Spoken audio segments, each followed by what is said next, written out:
فاعوذ باللہ من الشیطان الرجیم بسم اللہ الرحمن الرحیم لقد کان لکم فی رسول اللہ اسوۃ حسنہ صدق اللہ العظیم۔ محترم بزرگوں اور دوستو،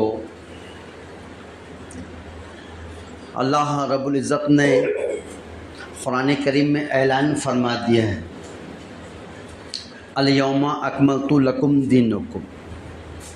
اے محمد صلی اللہ علیہ وسلم، میں نے آج کے دن تم پر اس دین کو مکمل کر دیا۔ یہ دین مکمل ہو چکا ہے، اس میں کوئی کمی بیشی نہیں۔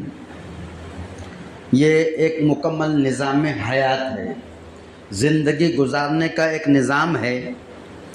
جو شخص بھی کامیاب ہونا چاہتا ہے دنیا اور آخرت میں، اس کو چاہیے کہ اس دین کو سینے سے لگا لے، وہ ضرور بضرور کامیاب ہو جائے گا۔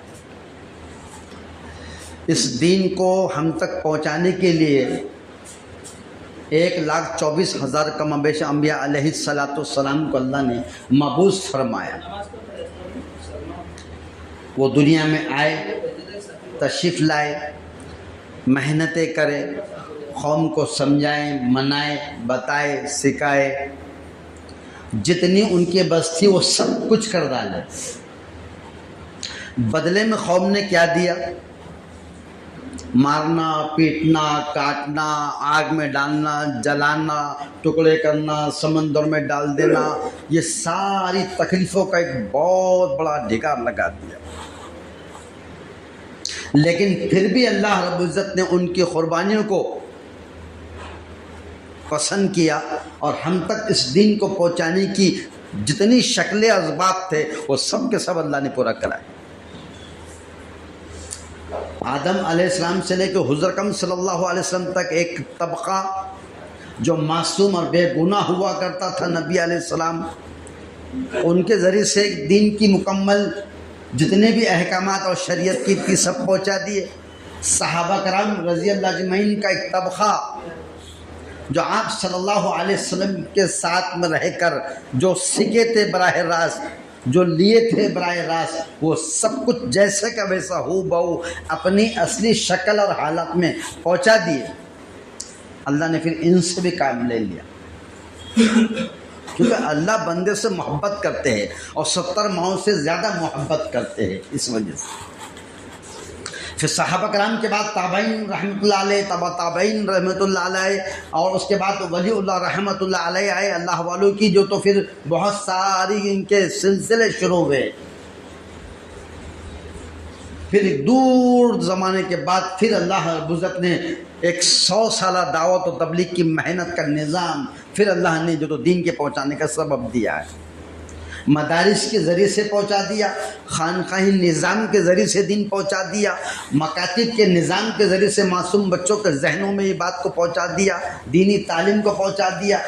دعوت و تبلیغ کی محنت سے اللہ نے عمومی ایک لہر چلایا، اور وہ جو پہلے دن کا سے جو دین کی ابتدا ہوئی تھی، جو احکامات اور جو آسمانی کتابیں اور جو آسمانی وحی آیا کرتی تھی، اس کے سلسلے کو اللہ نے برابر قائم رکھ کر آج یہاں تک لا کے پہنچا دیا۔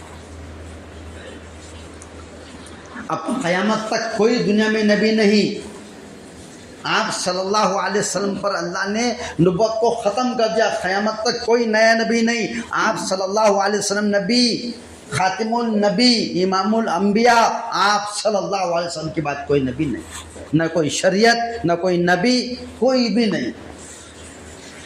تو جتنی شکلیں تھیں، جتنے سبب تھے، جتنے اسباب تھے، اور جو جس دور کے جیسے حالات کے اعتبار سے اللہ نے ساری کی ساری باتیں اور سارے احکامات کو، ایک مکمل شریعت کو اللہ نے ہم تک لا کے پہنچا دیا۔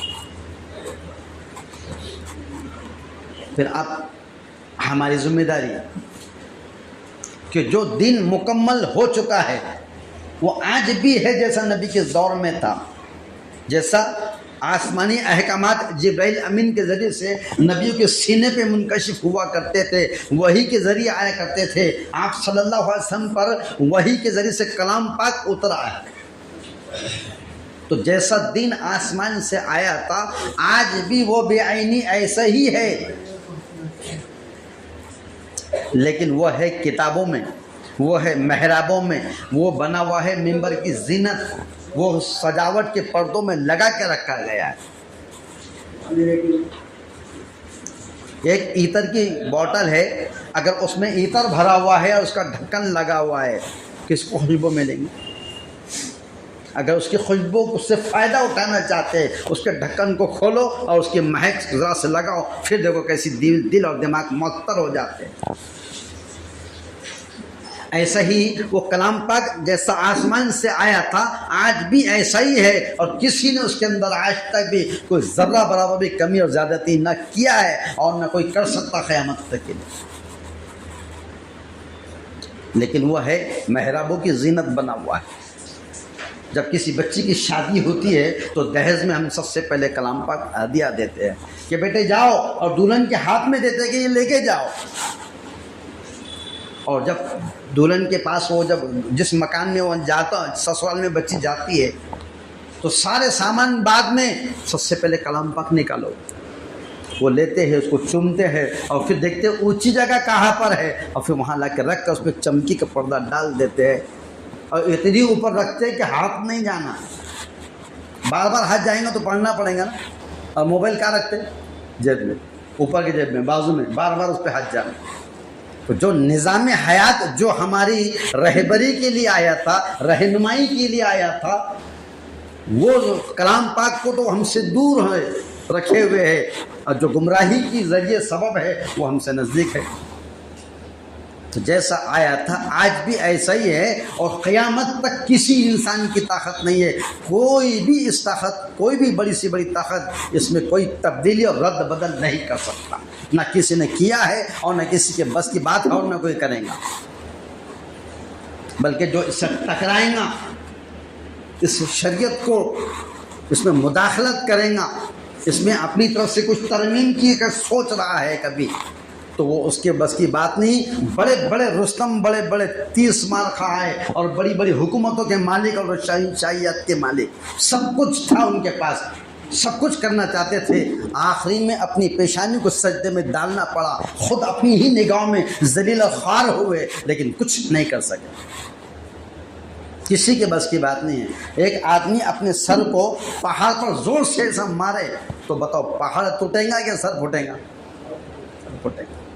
تو پہاڑ جو ہے وہ شریعت ہے، اور جو دنیا کے اندر جو پھوڑنا توڑنا چاہتا ہے وہ انسانوں کی کھوپڑیاں ہے، وہ کتنی بھی زور سے مارے گا تو ظاہر بات ہے اس کی کھوپڑی ہی ٹوٹنے والی۔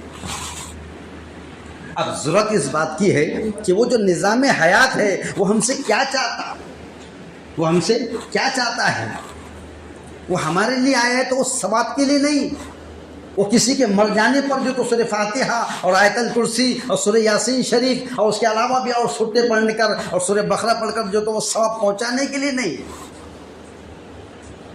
وہ برکت کے لیے نہیں ہے، کہیں دکان کھولی تو اس کی ابتدا کے لیے نہیں ہے، چلو آج قرآن خوانی ہوئی، نیا مکان بنائے، آج کیا گھر بھرونی ہے، آج کلام پاک کی تلاوت ہوگی، قرآن خوانی ہوگی، اور پھر اس کے بعد دعا ہوگی، اور پھر اس کے بعد الفاتحہ مال ذاتیہ، وہ اس کے لیے نہیں ہے، یہ برکت ہے۔ کیا ہے پھر وہ ہم سے کیا چاہتا ہے؟ سامنے رکھو، اس کو سامنے رکھو اور اپنی زندگی سے اس کو میچ کرو، دنیا کی کوئی طاقت اس کا مقابلہ نہیں کر سکے، وہ کہیں کس موڑ پر ناکام ہو ہی نہیں سکتا، وہ گمراہ ہو ہی نہیں سکتا، جس کے سامنے کلام پاک ہو، جس کے سامنے احادیث رسول ہو، جس کے سامنے محمد رسول اللہ صلی اللہ علیہ وسلم کا نورانی طریقہ ہو، وہ کبھی گمراہی نہیں ہو سکتا۔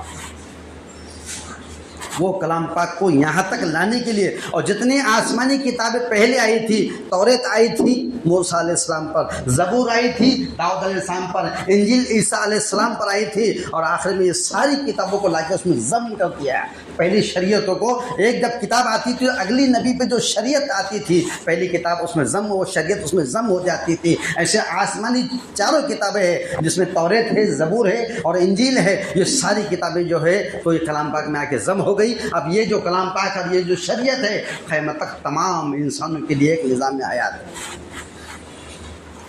قیامت تک کے لیے۔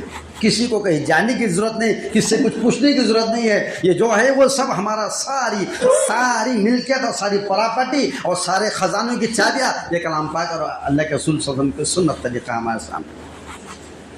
اس کو پہنچانے کے لیے مدارس، مکاتب، خانقاہ نظام، دعوت تبلیغ کے شعبے اور جتنے فلاحی کام ہیں یہ سب اس میں لگے ہوئے ہیں. ان سب کے ذریعے سے اللہ نے ہم تک ایک مکمل نظام حیات کو پہنچا دیا. اب کیا کرنا ہے؟ 2 کام کرنے ہیں ہمیں. پہلا کام تو یہ کہ جو احکامات آئے ہیں وہ وما خلقت الجن والانس الا لیعبدون، وہ انسانوں کے لیے اور جناتوں کے لیے آئے ہوئے ہیں کہ ہم نے انسان کو اور جنات کو اپنی عبادت کے لیے پیدا کیا ہے. گویا وہ قرآن ہم سے عبادت کا مطالبہ کرتا ہے کہ اگر تو عبادت کرنا چاہتا ہے تو میری رہبری لے لے.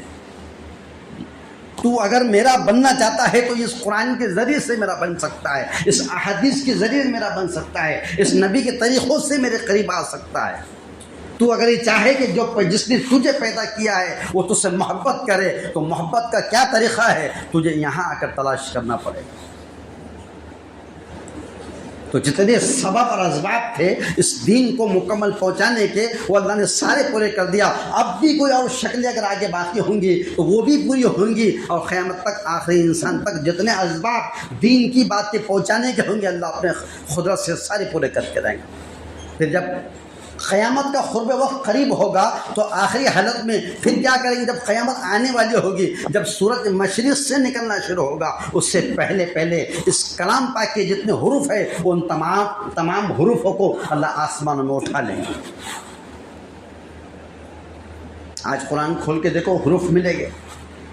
اللہ ہم سب کی حفاظت فرما دے وہ دن سے کہ وہ دن ایک وقت ایسا آ جائیں گا کلام پاک کے حروف کو اٹھا لیا جائیں گا. آئے تھے یہ آسمان کے خزانوں سے اور ایک وقت آئیں گا پھر یہ اللہ کے خزانے میں جمع ہو جائے گا اور جب کلام پاک کو جب کھولیں گے سوائے اوراق کے کچھ بھی نہیں ملے گا. آپ صلی اللہ علیہ وسلم نے فرمایا کہ جس طرح سے مدینے سے دین نکلا ہے تو پوری دنیا کے اندر آج پھیلا ہوا ہے. پوری دنیا کے چپے چپے میں اسلام کا بول بالا ہے. ساری دنیا میں مسلمان کلمہ لا الہ الا اللہ کہنے والا ہے.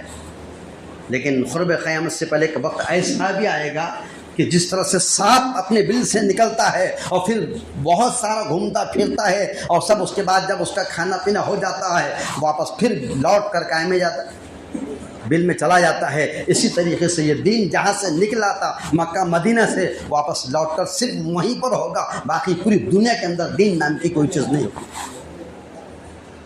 اس کی قدر کر لو، اس کو سینے سے لگا لو. یہ مطالبہ کرتا ہے اپنے پڑھنے والوں سے. حدیث پاک میں یہ بات ملتی ہے کہ کلام پاک ایسا شفیع ہے جس کی شفاعت قبول کی گئی ہے اور ایسا جھگڑالو ہے جس کا جھگڑا تسلیم کر لیا گیا ہے. جس کے بارے میں شفاعت کرے اللہ اس کی شفاعت قبول فرماتے ہیں اس کے حق میں جس کے بارے میں کرتا ہے اور اللہ اس کو جنت میں ڈالتے ہیں. اور جس کے بارے میں یہ جھگڑا کر لے اے اللہ یہ مسلمان تھا، کلمہ پڑھنے والا تھا، کبھی قرآن کو اس نے کھولا نہیں، کبھی اس کو جو بات کو پڑھایا نہیں، کبھی سمجھایا نہیں اور کبھی عمل نہیں کرا ہے، اس کو جہنم میں ڈال دے. اللہ تعالیٰ اسی کے کہنے کی وجہ سے اس کو جہنم میں ڈال دیتے ہیں. جس کے بارے میں شفاعت کر لے اللہ اس کی شفاعت قبول فرماتے ہیں اور جس کے بارے میں جھگڑا کر لے اس کے جھگڑے کو تسلیم کر لے. تو خیر یہ جتنے بھی اسباب تھے یہاں تک پہنچانے کے وہ ساری شکلیں صورتیں اللہ نے پوری کرا دیا. اور بھی جو شکلیں دین کی محنتوں کی انسانوں کی زندگی تک دین سارے عالم میں پہنچ جائے، جو شکلیں جیسی ہے وہ سب جو باقی وہ بھی ہو کے رہیں گی. لیکن اس میں سب سے اہم رول ہے مسجدوں کا. مسجد اللہ کے گھر ہے. جو اللہ کے گھروں کو آباد کرتا ہے اللہ اس کے خاندانوں کو آباد کرتے ہیں، اللہ اس کو آباد کرتے ہیں، اس کے خاندانوں کو آباد کرتے ہیں. اور جو مسجدوں کو ویران کرتا ہے اللہ اس کے خاندانوں کو ویران کرتے ہیں. یہ اللہ کے گھر ہے. اللہ کو ساری زمین پر سب سے زیادہ پسند اگر کوئی ہے تو وہ صرف مسجد ہے. اور یہ بھی یاد رکھو کہ جس دن قیامت آئیں گی اور ساری دنیا کا اتیکرمن ہو جائے گا، ساری دنیا کو لپیٹ کے رکھ دیا جائے گا، زمین آسمان کو جیسا چٹائی لپیٹ کے رکھ دیتے ہیں یہ سب لپیٹے جائیں گے. اس سے پہلے اللہ اس ساری مسجدوں کو اوپر اٹھا لے گا. اللہ کو یہ جگہ پسند ہے، یہ مسجدوں کو اٹھا لیا جائیں گا، ساری مسجدیں جنت میں جمع ہو جائیں گے اور اس کے بعد پھر قیامت آئیں گی اور ساری دنیا کو جو تو لپیٹ دیا جائے گا. تو یہ مسجد اللہ کے گھر ہے، عبادت کی جگہ ہے، اللہ نے اس کو عبادت گاہ بنایا ہے اور بیت اللہ سے نسبت جوڑی ہے۔ بیت اللہ اللہ کا گھر ہے، اور جتنی مساجد دنیا میں چاہے وہ جھوپڑے کی ہو چاہے جیسی بھی ہو، وہ ساری کی ساری مساجد جو ہے وہ بیت اللہ کی بیٹیاں ہیں۔ اس کی حفاظت، اس کی خدمت کرنا، اس کے اندر اپنے آپ کو لگانا، اور جس لائن سے ہو سکے اپنے آپ سے، جان سے، مال سے، وقت سے، جس طریقے سے بھی ہو سکتا ہم اس کی خدمت کرنے کو شان سمجھے، فخر سمجھے، اس کو ذمہ داری سمجھے کہ یہ اللہ کے گھر، اللہ تعالیٰ مجھ سے اس کی کوئی خدمت لے لے، چاہے اذان دینے کی ہو، چاہے نماز پڑھانے کی ہو، چاہے مسجد میں جھاڑو مارنے کی ہو، چاہے جس لائن کی خدمت اگر مجھ سے لے لے، میں خوش نصیب ہوں کہ اللہ کے گھر کی خدمت کا اللہ نے کچھ حصہ مجھے دیا ہے جبکہ میں اس قابل نہیں تھا۔ تو یہ مسجد اللہ کے گھر ہے، اور اللہ کا گھر جب بنتا ہے تو حدیث میں بات آتی ہے کہ جو اللہ کے لیے اللہ کا گھر دنیا میں بنائے گا، اللہ تعالیٰ جنت میں اس کے لیے محل بناتے ہیں۔ ایک آدمی کی اکیلے کی طاقت نہیں ہے بنانے کی، اور کچھ لوگ ایسے ہے بھی کہ اکیلے بنا دیتے ہیں، لیکن اللہ موقع دیتے ہیں، اس کی گنجائش نہیں ہے، اس کی اتنی جو تو حیثیت نہیں ہے کہ یہ اکیلا اللہ کا گھر تعمیر کر دے، لیکن اللہ سب کے تعاون سے، سب کی جو تو اور بھی ساری محنتوں سے اللہ پھر اپنے اس گھر کی تعمیر کو کرا دیتے ہیں، اور پھر وہ تعمیر ہونے کے بعد اللہ تعالیٰ رہتی دنیا کی آخری آواز تک، آخری سانس تک، جب تک دنیا زندہ رہے گی، حیات رہے گی، وہاں تک اس میں اذان ہوتے رہے گی، نمازیں ہوتے رہے گی۔ چند لوگوں نے محنت کر کے مسجد کو کھڑے کر ڈالے، اور قیامت وہ تو چلے گئے دنیا سے، لیکن قیامت تک جتنی اذانیں، جتنی نمازیں، جتنی عبادتیں، جتنی دین کی محنت اور دعوتیں، اور جتنے بھی جو تو وہاں پر ذکر اذکار اور دعائیں، اور جتنا پڑھنا پڑھانا سیکھنا سکھانے کا عمل ہوگا، اللہ ہر اس کے نام اعمال میں ڈالے گا جس نے اس مسجد کو تعاون کرنے میں مدد کرا تھا، چاہے یہ ہو یا کوئی بھی مسجد ہو۔ تو ہمارے سامنے اللہ نے ایک موقع دیا ہوا ہے کہ اتنی بڑی مسجد یہ آپ ہی کی تعاون سے، محنتوں سے، کوششوں سے، دعاؤں سے، اور سب کچھ جو اللہ نے کرا دیا ہے، اب پھر اللہ نے ایک موقع آپ کو دیا ہوا ہے کہ یہ مکان جو ہم نے سامنے کا خریدے ہے، اس مکان کی رقم ہم کو 38 لاکھ روپے ادا کرنا، جس کی ہم سب نے پچھلے ہفتے میں نیتیں کرے تھے کہ ہم سب انشاءاللہ کچھ نہ کچھ لگائیں گے۔ یہ جان میری نہیں ہے، یہ مال میرا نہیں ہے، یہ سب اللہ کی امانت ہے۔ ان اللہ اشترى من المؤمنین انفسهم واموالهم بان لهم الجنہ، ہم نے ایمان والے کی جان کو اور مال کو جنت کے بدلے میں خرید لیا ہے۔ اگر میرا جان اور میرا مال جو کچھ اگر اس پہ لگ رہا ہے، خوش قسمتی ہے کہ میرا مال اس قابل ہے کہ اللہ اپنے گھروں پہ لگا رہا ہے، اللہ اپنے دین کے نام پہ لگا رہا ہے، اللہ اپنے مدارس کی لائن کے اوپر جو خدمت کا ان پہ لگا رہا ہے، تو یہ قسمت والے لوگ ہیں۔ تو ہم سب مل کے اس بات کی نیتیں کریں کہ یہ جو اللہ کا گھر جہاں پر اب ہم دیکھتے ہیں جمعہ میں اعلان ہوتا ہے، جس کو اوپر کے حصے میں بھی جگہ نہ ملے تو برائے مہربانی پھر دوسری مسجدوں میں جانا پڑتا۔ تو اسی طریقے سے ہم کیا کریں کہ یہ جو اللہ رب العزت نے وہ جو ہم کو دیا ہے، یہ ایک موقع دیا ہوا ہے خدمت کا، تو اس خدمت کا ہم سب مل کے اس میں حصے دار بن جائے، اس میں معاون اور مددگار بن جائے کہ میرا کچھ نہ کچھ لگے۔ اب جن لوگوں نے یہاں پر پچھلے ہفتے میں نیت کرے تھے، ارادے کرے تھے کہ بھائی اس گھر کے اندر کم سے کم میری حیثیت کے حساب سے اور آخری درجے میں 6000 روپے ہم کو کم سے کم ایک اسکوائر فٹ کے ہم کو دینے کی نیت کرے، تو سب نے نیت کرے نا۔ اور ابھی پرسوں دن ہم نے اس میں یہاں پر جو مشورہ لیے تھے، اس مشورے کے اندر الحمدللہ آپ کی نیت، کوشش، دعاؤں کی برکت سے اللہ نے 8 لاکھ روپے کا جو تو کلیکشن اور تشکیل کرا دیا الحمدللہ۔ کتنے لوگ؟ 8 لاکھ لوگوں کا، جس میں مسجد کی جو تو کمیٹی کے بھی، مسجد کے ساتھی بھی ہے، اور آپ محلے کے بھی اور باہر کے مہمانوں نے بھی بڑھ چڑھ کے حصہ لیے۔ آپ سے گزارش ہے اس میں خود ہو کر اپنے آپ کو حصہ لگا دو، کام ہو جائے گا، ختم ہو جائے گا، محنت ایک وقت آئیں گی پوری مکمل ہو جائیں گی، لیکن ہمارا حصہ لگ جائے گا، آخرت میں ہمارے کام آئیں گا۔ اللہ ہم سب کو عمل کرنے کی توفیق عطا فرمائے۔